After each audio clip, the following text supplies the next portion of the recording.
Dear students, welcome to this module. I am Dr. Tilagmani from Department of Food Service Management Dietetics of Avinashlingam University, and welcome to this e-Pathshala module. Now you have chosen to learn about glycemic index, glycemic load and non-nutritive sweeteners in this module. In this session, before we go on in detail on these topics, let me tell you that this glycemic index and glycemic load is a relatively new concept that has been in practice for more than 2 decades. It has assumed a great significance because of its importance in management of both health and disease. Glycemic index, as we know, is a measurement carried out on carbohydrate containing foods and their impact on our blood glucose levels, that is the blood sugar. Glycemic index is relatively a new way of analyzing the foods, with most meals designed to improve the blood glucose analyze the total amount of carbohydrates, which includes all types of sugars and starches in the foods themselves. Glycemic index goes beyond this approach, looking exactly at the impact of foods on our actual blood glucose levels. In other words, instead of counting the total amount of carbohydrates in the meal, it is enough that we go on to measure the actual impact of these foods on the blood glucose levels in the individuals. Now, when we look into the overall objective of this module, which is divided into 3 subheads, it will enable you, the learners, to know the relationship that exists between the index and the load in the individuals, and also understand the concept of glycemic load of the foods. And on the later part, it is to know the effect of the non-nutritive sweeteners in health management. Now, when we look into glycemic index, the history of the index, in 1981, Jenkins defined the glycemic index for the first time as a rank differently dietary carbohydrates on their ability to raise blood glucose levels as compared with a reference food. For example, studies have suggested that the glycemic index of diet has a predictable effect on blood glucose levels and may have use in the dietary management of diabetes mellitus and as well hyperlipidemia, where we have the lipoproteins in higher levels.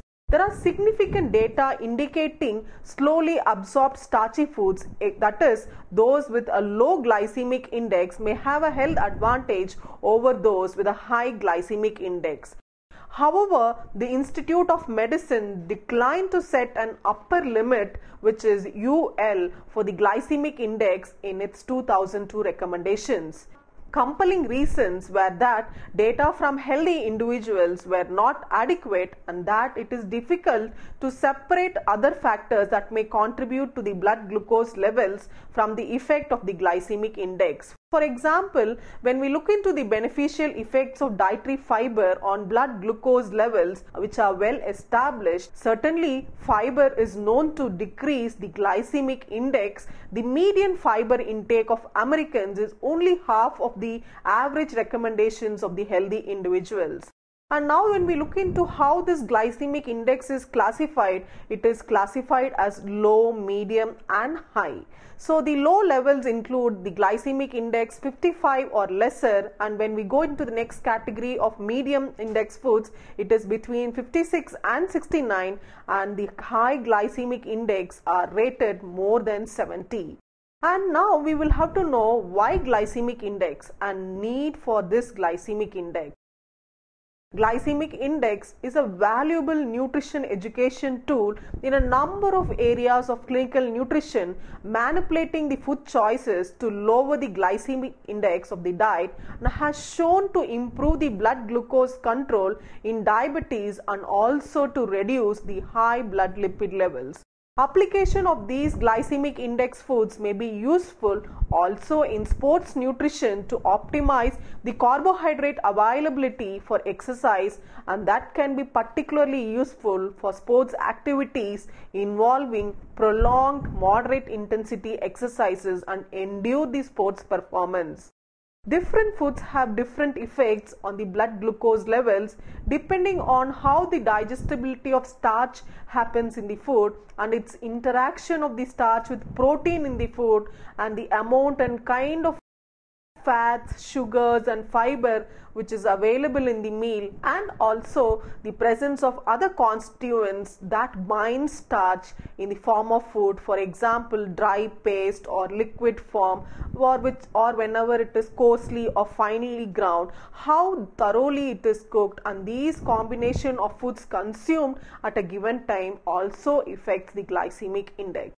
The glycemic load is a way of expressing the impact of carbohydrates consumed on the body, which reflects how the blood glucose levels will change after the ingestion of a food, beverage or a meal. If an athlete eats only a small amount of high GI food, there will only be a small rise in the blood sugar levels because of the amount of food which is low intake. Thus, it is important to know the amount of carbohydrate being consumed in each and every meal and also associate to its GI index. When foods with various GIs are combined, the total GI of the meal will depend on the amount of each of these foods and their individual glycemic index values. Now, when we see what affects the glycemic index of a food, it is the fat and fiber that tends to lower the glycemic index of food. As a general rule, the more cooked or processed foods have a higher GI. However, this is not always true. Below, we have few examples of other factors that can affect to the GI, the glycemic index of a food. For example, the ripeness and storage time. The more ripened a fruit is or a vegetable is, the higher is the GI. Processing, when the juice has higher GI than the whole fruit, mashed potatoes has a higher GI than the whole baked potatoes, stone ground whole wheat bread has a lower GI than the whole wheat bread, and a little more GI with the refined maida bread. And cooking method also plays a vital role. That is, how long we cook a food is also influences the glycemic index of foods. And also the variety, the converted long grain white rice has a lower glycemic index than a brown rice, but short grain white rice has a higher glycemic index than the brown rice. Thus, these play a vital influence on the glycemic index of the foods. And now when we see what is the importance of this glycemic index, the higher the rise in the glucose levels in the bloodstream, the more insulin is produced to store it. Over time, this can lead to a higher insulin levels that can result in inflammation, weight gain and resistance to insulin's ability to store more sugar in the bloodstream. The end result will be that it may progress into type 1 diabetes mellitus. And when we look into the role of glycemic index, especially during diabetes mellitus and also in the management of the condition diabetes, glycemic index is critical to health and longevity as well as preserving the brain function. As we consume foods that raise blood sugar, we burn on a system that allows the sugar in the blood to be transported out to the bloodstream and then into the cells, which brings the level of sugar in blood back down to the normal. Insulin is a key hormone manufactured in the pancreas that controls this entire process. As blood sugar levels rise following the consumption of a particular food during a meal, the pancreas senses itself the elevation and immediately starts churning out the insulin to the blood glucose levels back down to the normal. As blood sugar levels rise following the consumption of a particular food, the pancreas senses its elevation and immediately starts churning out the insulin to bring the pancreas binds to receptors on the surface of the cells and essentially unlocks these gates, allowing the sugar access to the cell's interior. The glycemic index, which not just reflects high blood sugar levels and its rise after a particular meal is consumed, but also incorporates the length of time the sugar remains elevated and has an important implication in terms of pancreas function and the insulin it secretes into the blood streams. Obviously, the higher the glycemic index of a particular food, the harder the pancreas will have to work to produce insulin to get the blood sugar, the blood glucose levels under control. Insulin's role is vast to ask the cells to help out by extracting the sugar from the bloodstream, and when high sugar, the high glycemic index foods are persistently consumed. Ultimately, the cell begins to become less responsive to the insulin signal, thus weakening their ability to help lower their blood glucose levels.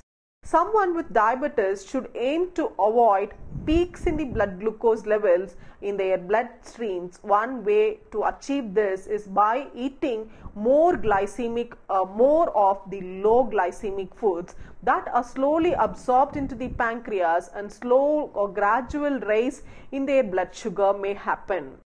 It is important to still have a healthy, balanced meal which has plenty of seasonal vegetables and flavors, healthy fats, and lose weight if needed. And the main aim is to one low glycemic carbohydrate food at each meal or at each snack. Now, when we talk into the role of glycemic index in weight management, those who are trying to shed a few kilograms want to manage their appetite and still feel to manage their appetite and satisfy on a reduced kilojoule, that is the calorie intake. Low glycemic index foods helps to keep you full for a longer time and so starve off hunger pangs, meaning eating less is much easier. The dietary replacement of saturated fats by carbohydrates with a low glycemic index may be much beneficial for weight management, whereas substitution with refined high glycemic index carbohydrates is not at all possible. Lowering the glycemic load of the diet appears to be an effective method of promoting the weight loss and also thereby improve the lipid profiles, and can be simply incorporated into a person's lifestyle. Now, next, when we look into the examples of the foods, now the foods with low glycemic index, that is 55 or less, which are commonly the breads made of rye, wheat, barley, and breakfast cereals like all brands, fiber rich cereals, oat bran, rice bran, and cereal grains, cooked cereal grains, whole wheat kernels, buckwheat, brown rice, semolina. And when we look into the different dairy products, the normal non-fat yogurts, plain low fat or non-fat milk, soya milk, are all foods with low glycemic foods. And when we look into the fruits, the category of fruits that come under the low glycemic index category is apples, berries, cherries, grapes, grapefruits, oranges, peach, pears, plums, and dried apricots too is added into this low index category. And when we look into the large group of legumes, it includes chickpeas, lentils, black-eyed beans, peas, black beans, lima beans, kidney beans, soya beans, moong dal, all come under the low glycemic index category. And apart from this, when we talk about vegetables such as asparagus, broccoli, Brussels sprouts, cabbage, carrots, cauliflower, dark green leafy vegetables, eggplants, mushrooms, the spinach, tomatoes, tomato juice, all come under the category of low glycemic index foods. Snack foods include peanuts, almonds, walnuts, nuts and seeds, which always have a protective role in the human system along with this low glycemic index.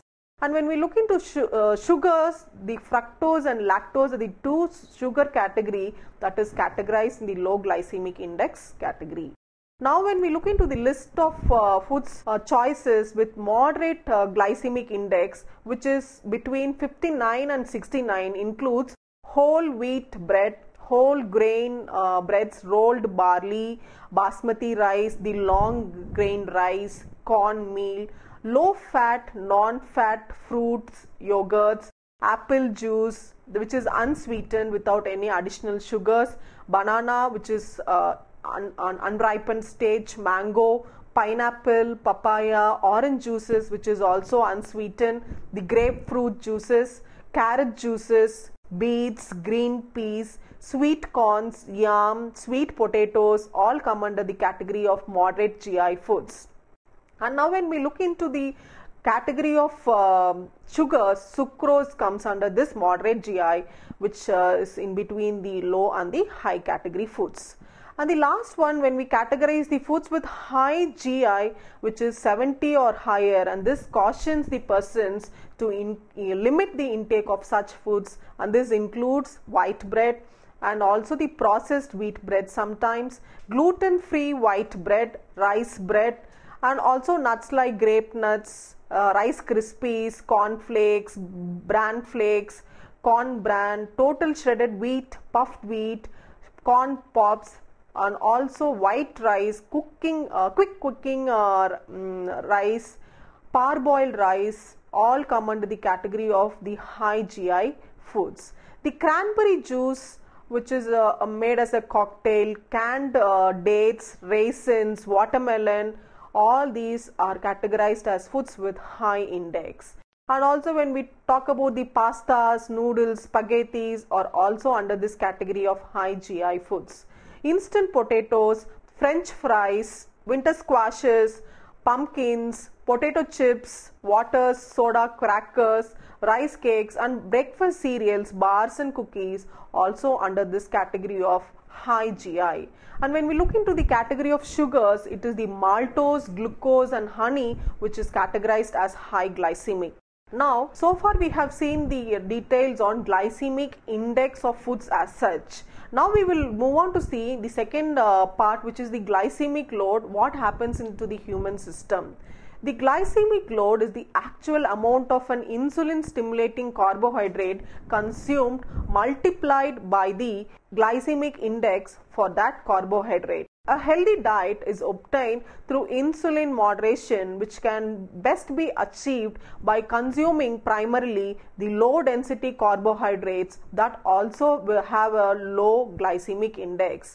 Therefore, glycemic load is calculated with this formula shown here, which is the glycemic index multiplied by the amount of carbohydrates consumed divided by 100. The purpose of including the glycemic load values was to allow the comparisons of the likely glycemic effect of the realistic portion sizes of the different foods. Now, when we look into the following comparisons, for example, pasta 1 cup, the glycemic index is rated as 59 and glycemic load appears 3068. And when we look into the apples, 1 apple contains a glycemic index of 54 and also appears with a glycemic load of 972. When we look into the consumption of broccoli, 2 cups of cooked broccoli, it has a glycemic load of 150. Even with a similar glycemic index, the pasta generates 20 times as much insulin response as a cup of broccoli. And hence it is always a good choice of the cooked broccoli than going for the pastas. The glycemic load is categorized similar way to the glycemic index as high glycemic load, which is more than 20, moderate glycemic load which rates between 11 and 19, and low glycemic load which is less than or equal to 10. The following are good rules of thumb about glycemic load. The first one is keep your glycemic load below 3000 in any of the meals. Each meal should not go beyond 3000. You can see that if you have a Coca-Cola or any beverage, very rarely you have exceeded that glycemic load with your beverage alone.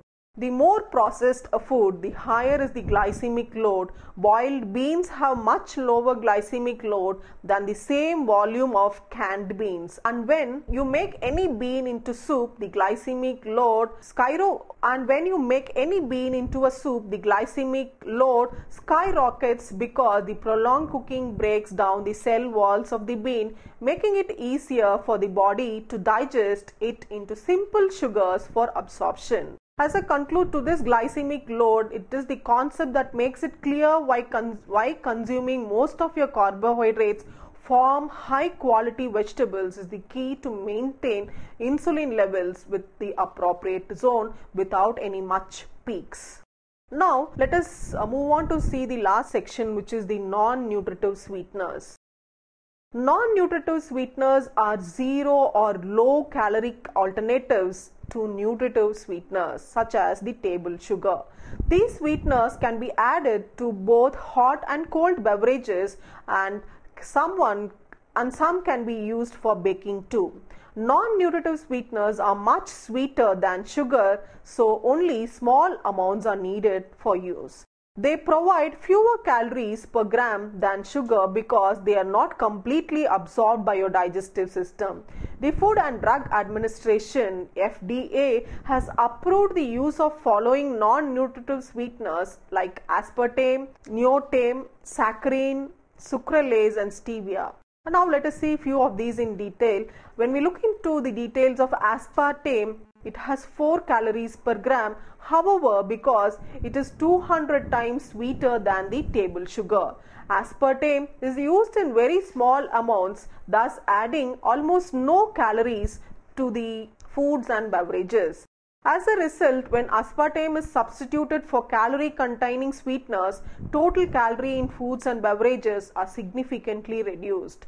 And aspartame is not very heat stable. Therefore, it is not recommended for use in baking or any cooking methods that require extended exposure in higher temperatures.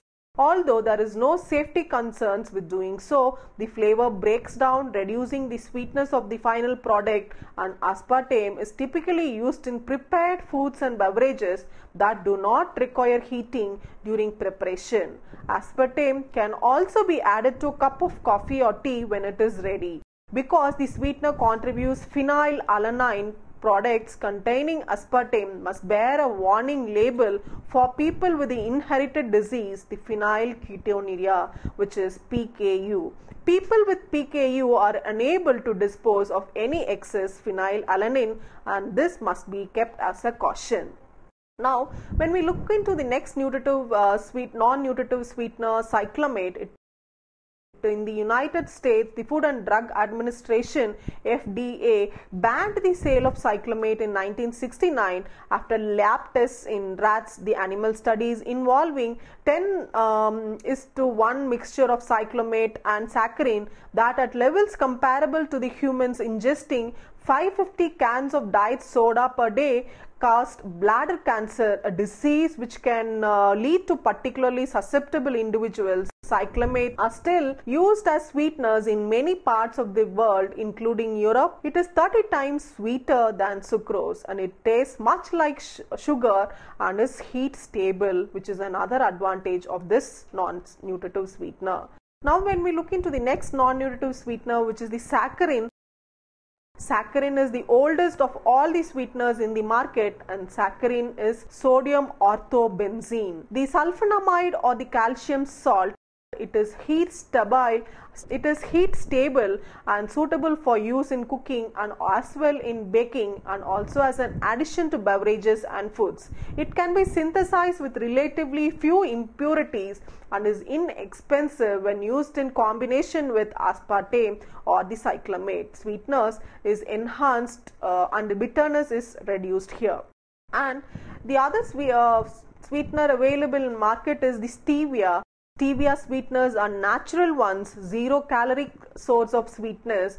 They are composed of highly purified steviol glycosides which are extracted from the sweetest part of the stevia plant. Like other low calorie sweeteners, they are intense sweeteners, meaning a very small amount is required and is enough to achieve the desired sweetness. Stevia sweeteners are 200 to 300 times sweeter than the table sugar. It is also important to note that food and beverages containing stevia sweeteners may contain additional calories and also food components, and consumers should read the product label when adding new food or beverage to their diet. Now, when we look into the next non-nutritive sweetener, which is the sucralose, it is a chlorinated sugar that is about 600 times as sweet as the table sugar, and it is produced from sucrose when 3 chlorine atoms replace 3 hydroxyl groups, and it is used in beverages, the frozen desserts, chewing gums, baked goods and other foods, and it is also heat stable. Unlike other artificial sweeteners, it is stable when heated to higher temperatures and can therefore be used in baked and fried foods too. The FDA approved Sucralose in 1998 and it is also a long use sweetener in the market. The sucralose is a chemical derivative of sucrose, the table sugar. Sucralose is very versatile and it can be used as a replacement for sugar in cooking and as well in baking and used with sugar in recipes. It is found in many low calorie foods and beverages available in the market. Now when we look into the next artificial sweetener, Acesulfame Potassium, it is a synthetic derivative of acetoacetic acid and it is not metabolized in the body and is excreted unchanged. It has little undesirable taste after it is used. The acesulfame potassium, which is ACE, is 200 times sweeter than the sucrose, that is the common sugar available with us, and as sweet as aspartame, about 2/3 as sweet as saccharin and 1/3 as sweet as sucralose. Like saccharin, it has a slightly bitter aftertaste, especially with higher concentrations. The Kraft Foods has patented the use of sodium ferulate to mask the acesulfame's aftertaste. This combination is blended with the sweeteners and usually the aspartame and sucralose are usually combined, which gives more sucrose-like taste, whereby each sweetener masks the other aftertaste and also exhibits a synergistic effect.